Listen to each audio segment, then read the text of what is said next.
Hier, on a parlé des lois discrètes pour compter des événements. Aujourd'hui, on évoque les lois continues pour modéliser des durées, des mesures et des phénomènes qui peuvent prendre n'importe quelle valeur sur un intervalle. Trois questions issues de la logistique. Les délais de livraison sont en moyenne de 5 jours, avec un écart type de 1 jour. Quelle est la probabilité qu'une commande arrive après 7 jours? Un client arrive en moyenne toutes les 10 minutes. Quelle est la probabilité d'attendre plus de 20 minutes? Des camions arrivent de façon aléatoire entre 8h et 18h. Quelle est la probabilité qu'un camion arrive entre 12h et 14h? Trois lois continues, trois réponses raisonnables. La logistique, c'est un des secteurs où les probabilités ont le plus d'impact économique direct. Les trois situations que nous avons vues maintenant font respectivement référence à la loi normale, la loi exponentielle et la loi uniforme. Chaque heure de retard coûte de l'argent. Chaque camion en attente génère un coût. Maîtriser ces lois vous permettra de modéliser ces risques, de les quantifier et de prendre des décisions éclairées sur les marges de sécurité à intégrer dans vos plannings. On a déjà vu la loi normale à la semaine 2. Un petit rappel express. La loi normale notée N, ayant pour paramètres mu et sigma carré, est une loi symétrique en forme de cloche définie par sa moyenne mu et son écart type sigma. La règle empirique 68, 95, 99,7% permet d'écrire des résultats avec des intervalles de confiance. 68% des valeurs dans mu plus ou moins sigma, 95% dans mu plus ou moins 2 sigma et 99,7% dans mu plus ou moins 3 sigma. Pour calculer une probabilité, on standardise avec z égale à x moins mu sur sigma. X suit une loi centrée réduite. Nous avons déjà parlé de ça. Centrée, c'est la raison pour laquelle on retranche mu. Réduite, on divise par sigma. Ici, la loi centrée réduite a pour paramètre mu égale à 0 et sigma égale à 1. Application logistique. Délai, on donne un délai mu égal à 5 jours, sigma égale à 1 jour. La probabilité d'avoir une livraison supérieure à 7 jours est tout simplement égale à P de Z supérieur à 7 moins 5 sur 1. Ça nous donne P de Z supérieur à 2. Et grâce à la table de la loi centrée réduite, vous pouvez directement lire sa valeur et trouver ça en termes de pourcentage après le calcul grâce à la complémentarité. Je vous invite à revoir la vidéo concernant la loi centrée réduite que nous avons fait la semaine passée. Donc, dans ce cas, on trouve 2,3%. Ça veut dire qu'environ 2 commandes sur 100 arriveront avec plus de 2 jours de retard. Information critique pour fixer les garanties clients.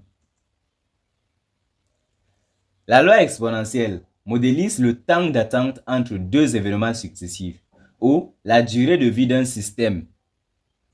Un paramètre lambda qui est le taux d'occurrence, sa densité f de x égale à lambda fois exponentielle de moins lambda x. La répartition grand f de x égale à 1 moins exponentielle de moins lambda x. L'espérance mathématique ici est donnée par 1 sur lambda et la variance 1 sur lambda carré. Application logistique. En moyenne, on compte un client toutes les 10 minutes, donc lambda égale à 0,1 client par minute.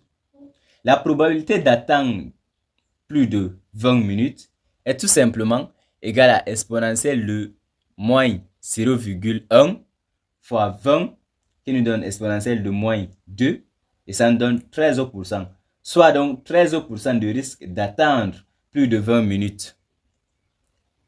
La propriété unique de l'exponentielle s'appelle l'absence de mémoire. Ça s'explique comment? La probabilité d'attendre t minutes, sachant qu'on a déjà attendu depuis s minutes, est égale à la probabilité d'attendre pendant t minutes. Donc, on peut faire référence ici.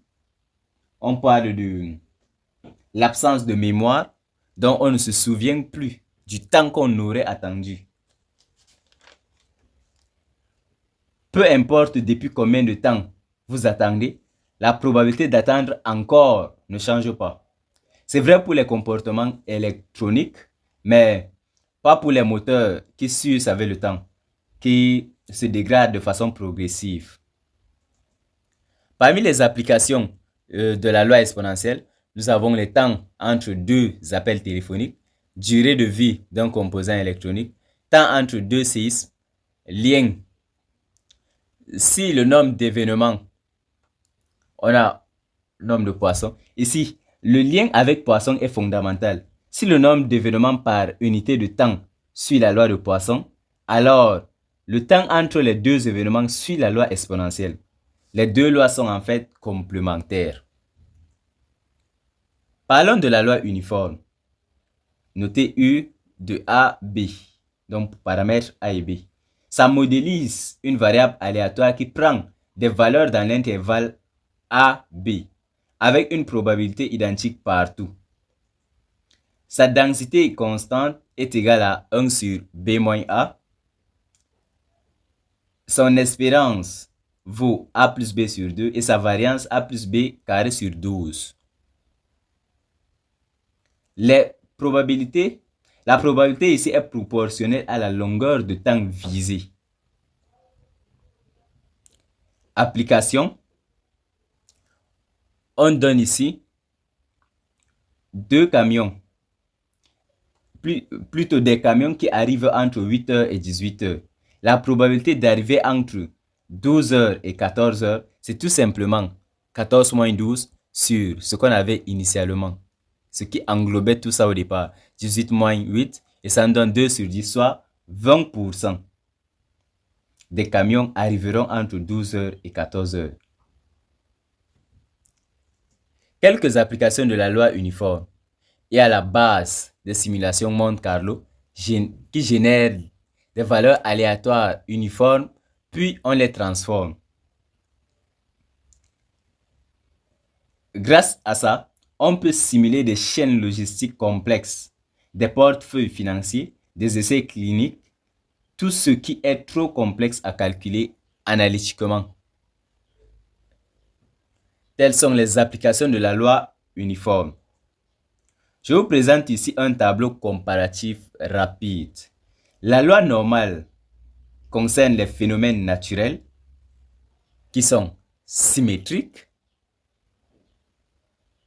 et de paramètres mu et sigma. Le support ici est infini. La loi exponentielle est prévue pour les temps d'attente, durée de vie, et c'est une loi décroissante de paramètres lambda. Le support ici est uniquement positif et ça a comme propriété l'absence de mémoire. La loi uniforme U de AB est pour les incertitudes sur un intervalle de temps constante de paramètres A et B, support borné, et c'est pour les bases des simulations. Comment choisir laquelle des lois utiliser? Si votre variable est symétrique, c'est-à-dire autour d'une valeur, alors il s'agit de la loi normale. Si vous modélisez un temps d'attente entre deux événements, c'est la loi exponentielle. Si vous n'avez que des bornes et aucune autre information, alors il s'agira de la loi uniforme. Bravo, vous avez terminé la semaine 3. En 5 jours, vous avez vu les bases des probabilités, la probabilité conditionnelle, le théorème de Bayes, les lois discrètes telles que Bernoulli, binomial et Poisson, et les lois continues, la loi normale, exponentielle et uniforme. Ce n'est pas un programme de prépa d'une semaine, mais un socle pour comprendre et raisonner. La pratique avec Python et Excel viendra dans les semaines à venir. Pour l'instant, vous maîtrisez les concepts et c'est ce qui compte vraiment. La semaine 4 arrive avec la statistique inférentielle, les intervalles de confiance et tests d'hypothèse. C'est là qu'on connecte tout ce qu'on a vu pour prendre des décisions sur les données réelles. Qu'est-ce qu'il faut retenir aujourd'hui? La loi normale N de mu sigma carré est pour les phénomènes naturels. On utilise la règle empirique 68, 95, 99,7 et plus la standardisation de Z pour ramener à une loi centrée réduite. La loi exponentielle prévue pour les temps d'attente, elle est sans mémoire et son espérance E égale à 1 sur lambda. La loi uniforme U de AB pour les incertitudes bornées, base de Monte-Carlo. Et ensemble, ces 6 lois qu'on a vues, 3 discrètes hier et 3 continues aujourd'hui, couvrent la grande majorité des situations que vous aurez en analyse des données. Je vous invite donc à liker cette vidéo si elle vous a apporté de la valeur.